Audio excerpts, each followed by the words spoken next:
Wherever you're listening in the world, thank you for tuning into this special episode of IsraelCast, the podcast powered by Jewish National Fund USA, your voice in Israel. I'm Steven Shalowitz, and in light of the savage attack on Israel on October 7th, 2023, we're bringing you another update on the war. And with so much hate and vitriol relentlessly thrown at Israel, it's refreshing to hear a, shall we say, unexpected voice advocating on behalf of the nation. One such voice is Yahya Mahamid, an Israeli Muslim who has a fascinating life story, which will unfold in our conversation now as Yahya joins us on the line via Zoom from southern Israel. Yahya, welcome to the program. Thank you. Thank you for having me. Well, it's lovely to speak with you. I want you to share your story with our listeners and then also to talk about the war and where things stand as we are in conversation right now. So let's start at the very beginning. You're from Al Fahm, the third largest Arab city in Israel. It's a place where people were known to support terrorist organizations. You're taught as a child to hate Israel. You're taught that Israeli Arabs were victims. So let's start there, Yahya.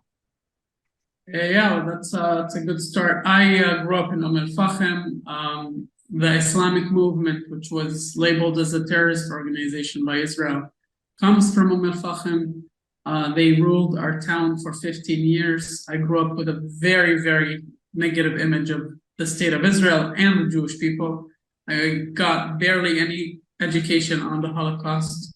But that changed when I left my town and I met my Jewish counterparts. And I was exposed to a whole nother side of the conflict that I was not educated about. And my ideology changed. The ideas that I had, the negative ideas that I had changed. I realized that I was misled, and story continues, so to speak. So you left your town and then you went to work in Tel Aviv, and that's how you met other Jews, because you never met a Jewish Israeli before that, as I understand. I did meet Jewish Israelis. I was not able to speak to them in Hebrew. Hebrew is not a major focus in our schools, even though we learn in the Israeli education system. And because of the ideas that I had before, communicating was not on the top of the list, thinking that I had a stereotype in my head about the Jewish individual. And that goes on to translating in reality, where Jews and Arabs don't connect to one another because both sides have stereotype ideas about the other side. Okay, so let's fast forward then. So you're working in Tel Aviv, you were working in a hotel, and you meet Jewish Israelis, and you befriend them, you learn Hebrew, and then what in June of 2014? June of 2014, I woke up, like everybody in Israel, to the horrible news of kidnapping of 3 Israeli teenagers, Eyal, Gilad, and Naftali. May their memory be a blessing. Nobody knew at this moment of the news of kidnapping, what happened to them. I saw Naftali's mother crying on TV, and I decided to make my voice heard, and I joined the campaign online to condemn this savage attack on attacking civilians, and I got a lot of backlash from my Arab community, Israeli Arab community, about it. And I realized that the mistakes and the misconceptions that I was being taught in Al Fahm were not to be allowed to spread anymore, and they were a worldwide issue. This wasn't an Al Fahm issue, so I started my journey in Israel advocacy and Israel education worldwide. And so what was the response from your community in Al Fahm when you posted on social media about the boys? There was a lot of death threats, a lot of hate comments.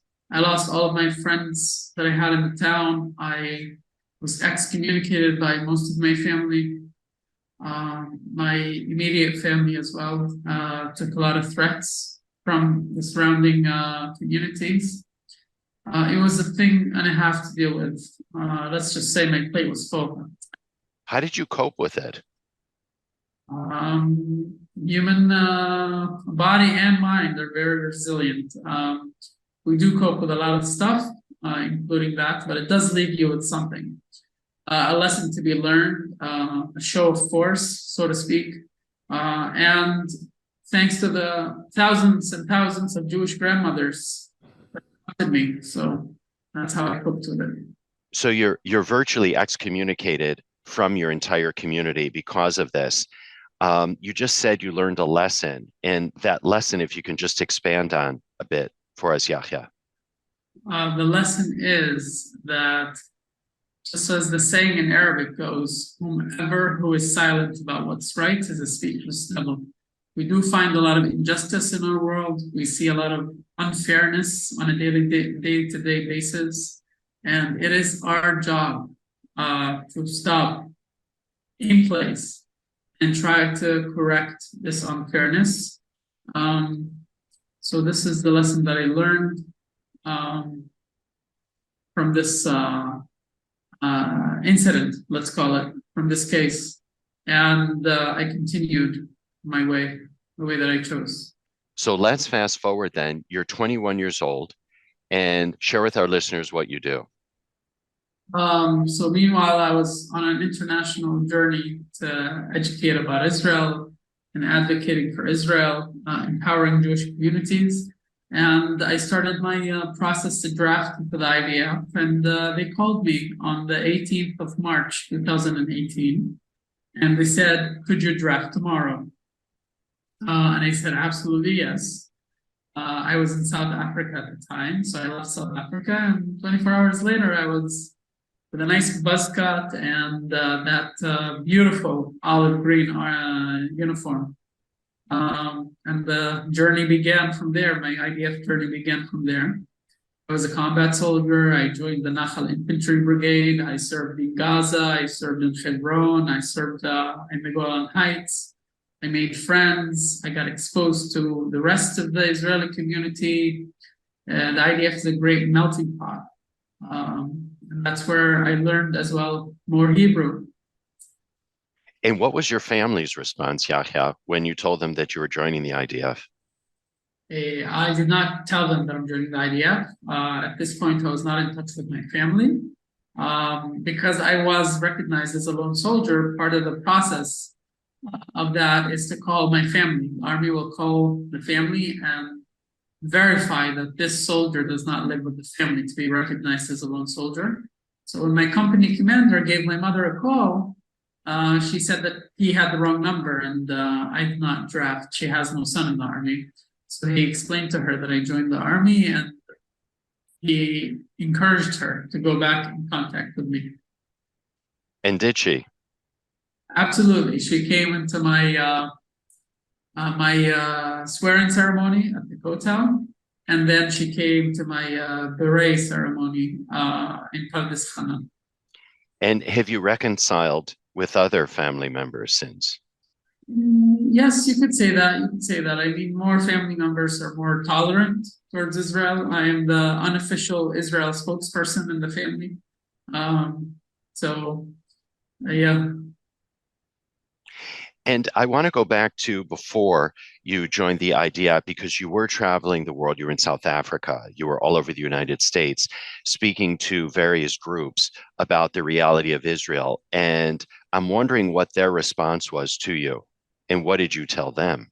Yes, I did go on a worldwide tour, and it was just to spread my personal story of growing on hate and discovering the truth. The responses vary from very supportive from Jewish communities, so to speak, preaching to the choir, and very unsupportive responses from pro-Palestinian organizations, Palestinian individuals. But surprisingly, I have a few success stories in talking and connecting to some Arabs that knew nothing of Israel and were good listeners to the points that I brought up. One of them was an Egyptian woman in South Africa on Wits University. She claimed that her grandfather was killed by the Israelis. And we continue talking about Israel and Egypt and the common enemies that we have and the common goals that we have. And a few months later, I leave the conversation. We both leave the conversation with heavy hearts and no sign of success. And a few months later, I get a message from her on Twitter saying that she actually took a second look into what she was taught, and I had some valid points, according to her. So that trip clearly was a success. Well, I think it's just about educating people, maybe perhaps even just one person at a time, and sharing your point of view. So you have finished the army right now. And let's really kind of just fast forward to today, because we should share with our listeners it's very late at night for you right now in Israel, and you've been doing a lot of talking throughout the day, and you've been interviewed, etc. And I know you're really, really exhausted. So we really do appreciate, Yahya, you're joining us on this special episode of IsraelCast. So, clearly you support Israel and you're advocating on behalf of the state of Israel. And so, as we talk about events that horrifically unfolded on October 7th, I first want to know, where were you on October 7th when Israel was attacked? October 7th, Simchat Torah, I was just like any other Israelis. I was sleeping 6 a.m. We woke up to the red alert app and the rocket sirens going off. I found myself running to the bomb shelter.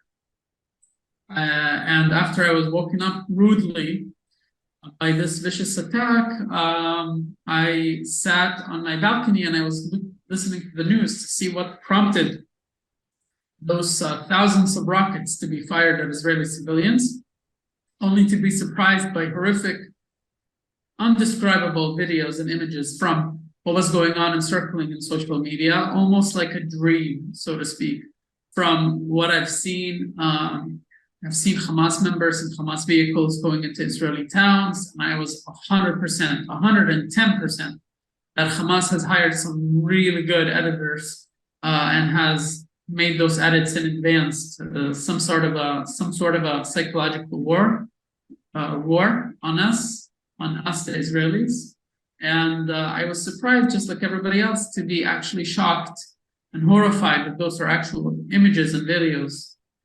And then the pictures of the victims came in, and the horrific acts of them not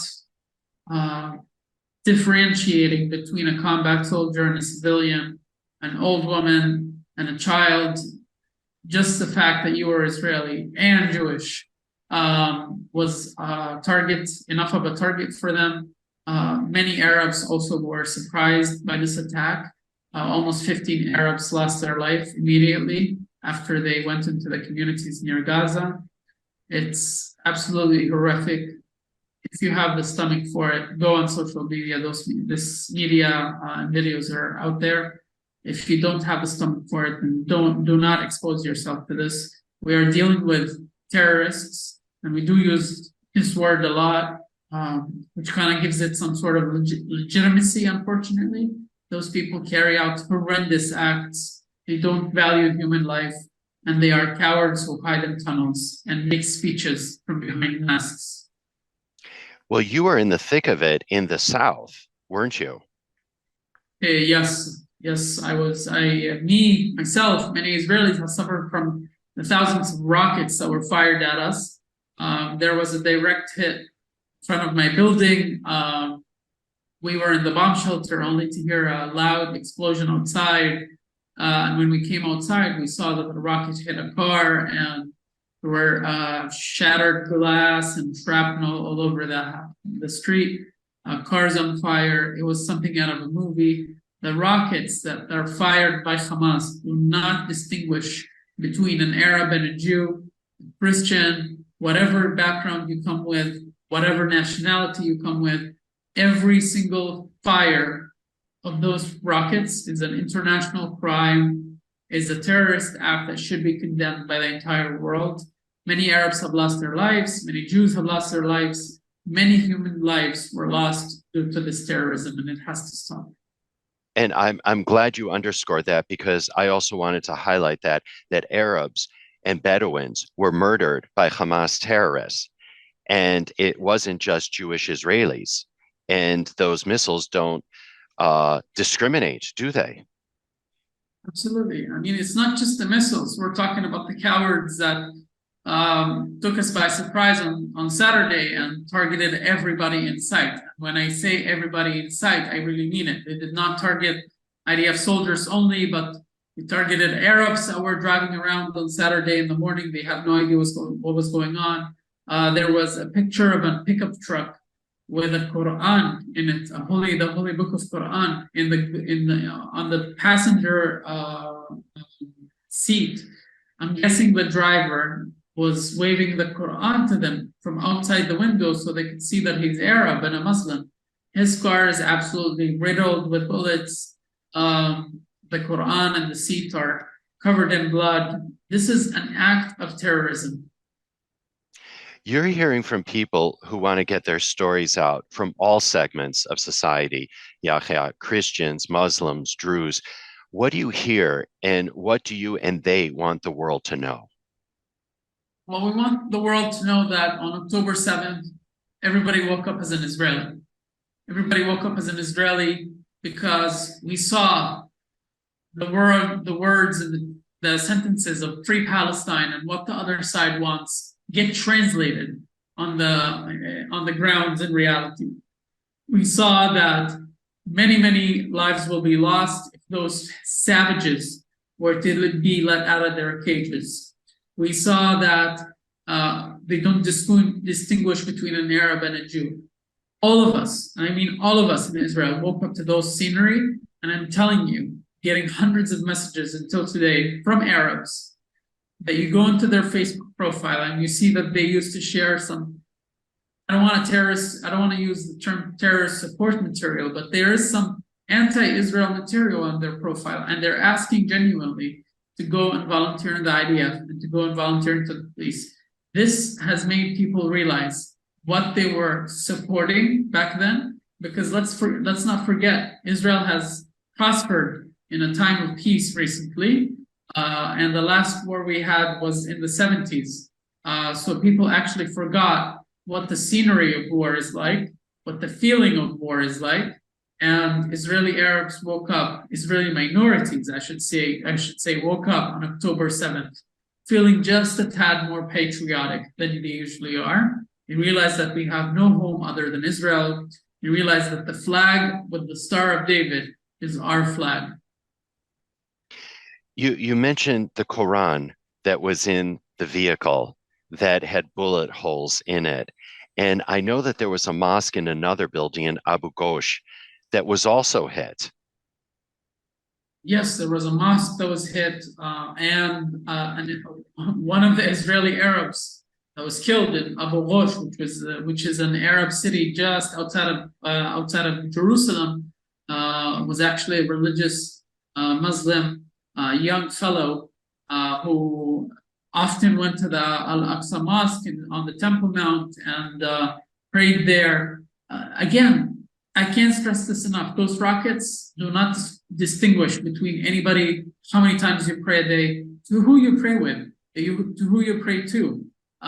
Those rockets are fired indiscriminately, and people saw that being translated into reality. We are still getting rockets being fired at us from Gaza.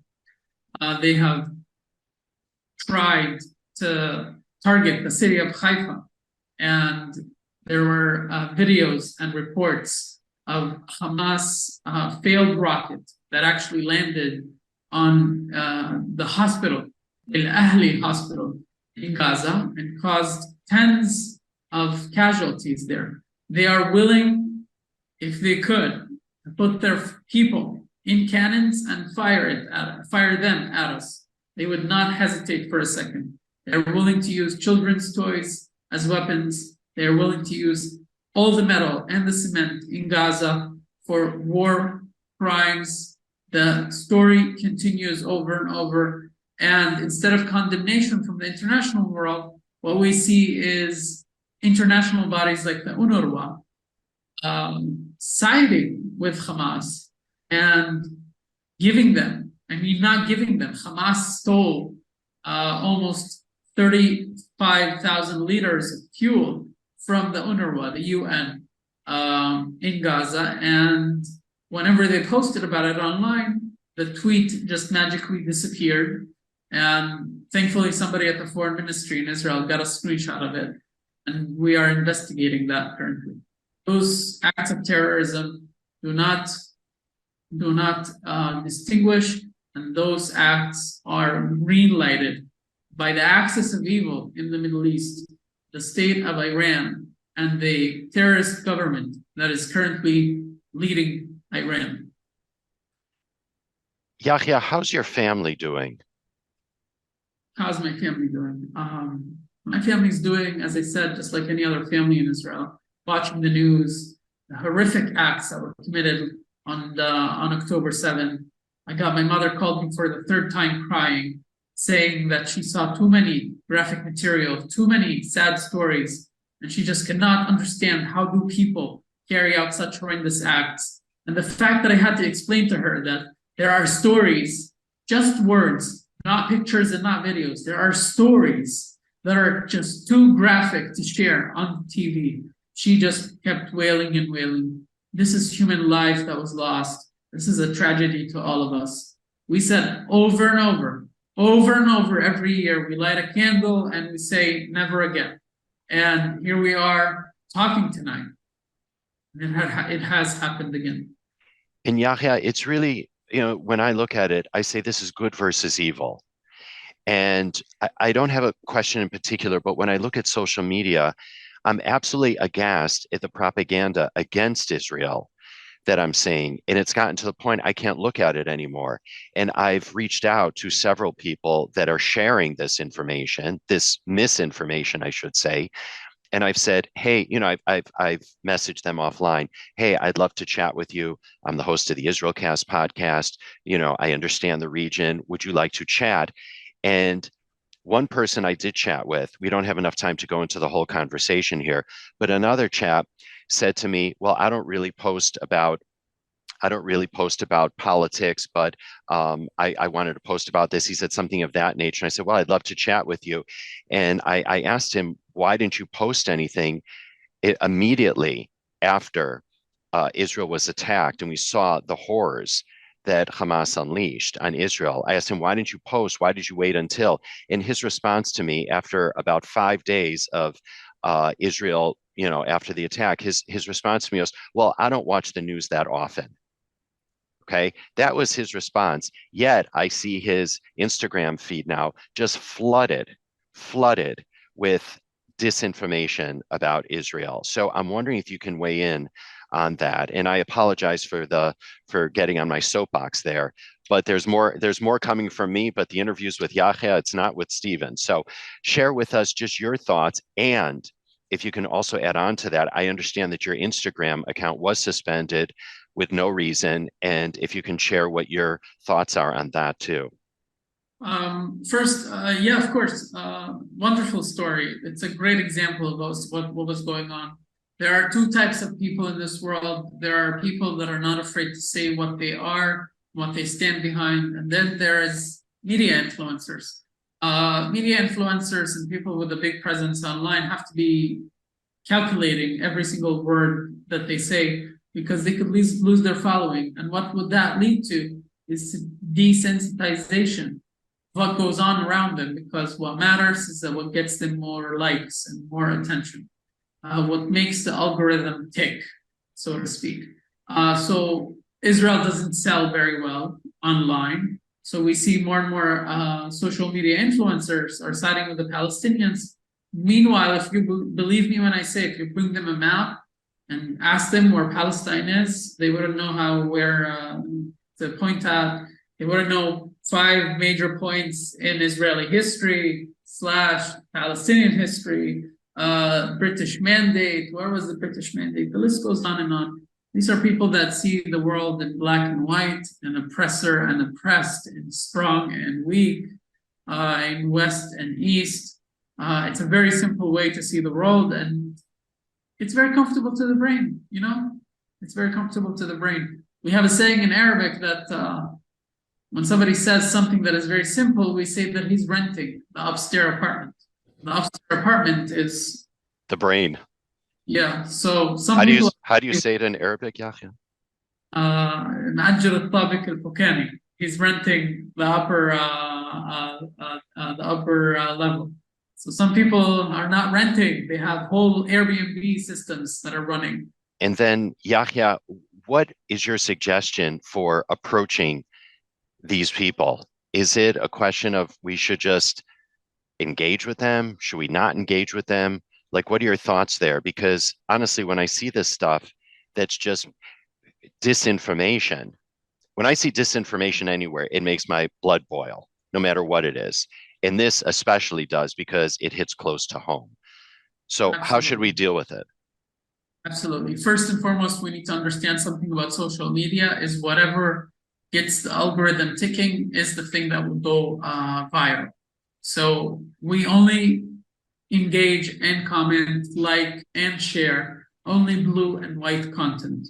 We going and commenting on an anti-Israel page or anti-Israel content and having a chain of comments, a never-ending chain of comments on it, defending Israel, you're actually doing more harm than good, because even though you're bringing valid points, and even though you have the right and the moral high ground, what people see is the anti-Israel post and this.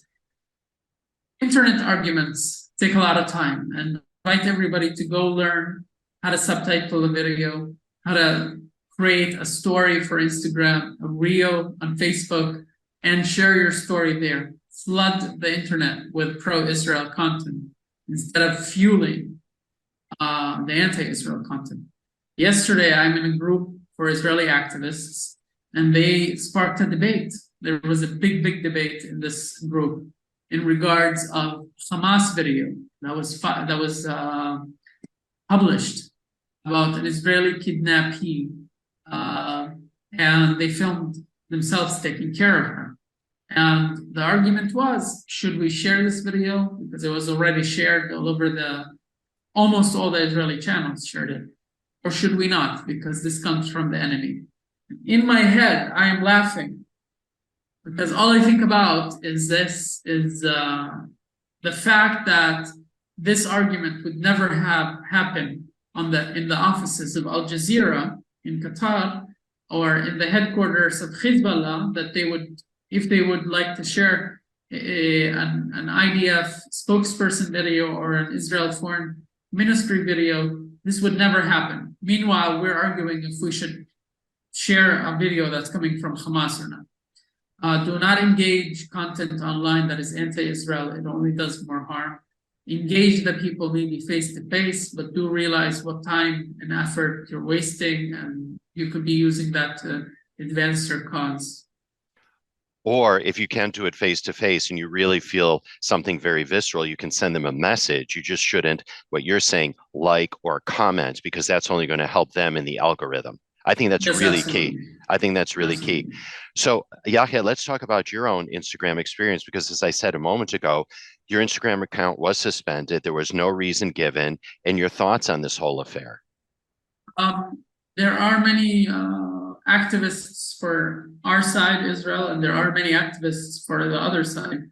And meanwhile, as we say, as our side tries to educate and spread the word, the other side tries to report and shut down accounts for social media. My account was one of those accounts that was shut down the second day into the war. It was shut down for, I want to say 72 hours almost. And I completely lost access to it. All of my posts got deleted. People just could not reach me.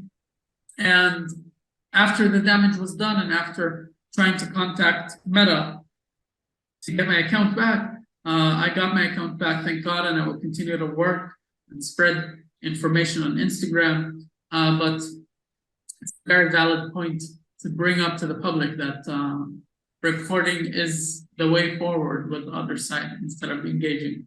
Yeah, when I heard your Instagram account was suspended, I was like, how do they do that? I'm not very technical, but like, I mean, do they approach Meta and say, hey, you got to shut this guy down? And then Meta investigates and says, hey, this guy has a legitimate voice. How does that work even? It's very easy. Very easy. In technical terms, it's very similar to an attack, a web attack, an internet attack.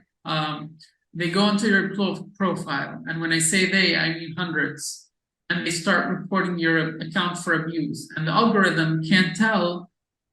You can't tell from that this is a pro-Israel account. All the reports I'm getting are from people that keep posting about Palestine. All of those reports are based on nationality or viewpoint. The algorithm says your account has had 100 reports in a day, so we're going to shut it down until we can look at your content, and then you can continue. Unfortunately, this doesn't play in our side because we are outnumbered on social media, and they shut us down whenever they want to. Even though for 72 hours, those 72 hours could be crucial, where a hashtag is trending on Twitter or Instagram, for example, or you have some very good content that you want to get out and push out to the world. That's how they do it. They massive amounts of reports on your account and gets shut off automatically. What a world we're living in on so many levels. I know you're close to Colonel Richard Kemp, whom we very fortunately had as a guest here recently on our program. So please send him my very best personal regards. I know you're in conversation with him, and I'm just wondering, what are those conversations like? Colonel Richard Kemp is Yes. a very good friend of mine. The conversations, just like any two military men, is about the military and how beautiful that green uniform is. We talk about Army stories, share Army experiences. I am nowhere near his rank, but I do learn a lot from him and from his experience. We talk about international efforts. We talk about Israel mainly. He's a great friend to the state of Israel. He's a great ally to have. He's a great person to have on your dining room table, in your contact list. He is just a very funny / serious dude. He's a lovely conversationalist, I must say. He's the Lovely. ideal guest. He really is. And also, no one quite is knowledgeable about so many subjects as Colonel Richard Kemp. We'd love to have him indeed back on the program. Well, listen, speaking of honors, you were actually honored with being a JPOST 25 Young Visionary Leader. We want to congratulate you on that. I know that the big ceremony was supposed to have taken place, and for obvious reasons, it's been postponed. But I'm just wondering, how did you get the news, and what were you thinking when you got the news? I was very honored. I woke up to hundreds of messages from friends. I want to extend my heartfelt thanks to Jerusalem Post and GNF USA. I'm very, very honored. I took a look at the list, and there were some very, very important names on the list. I am very, very honored.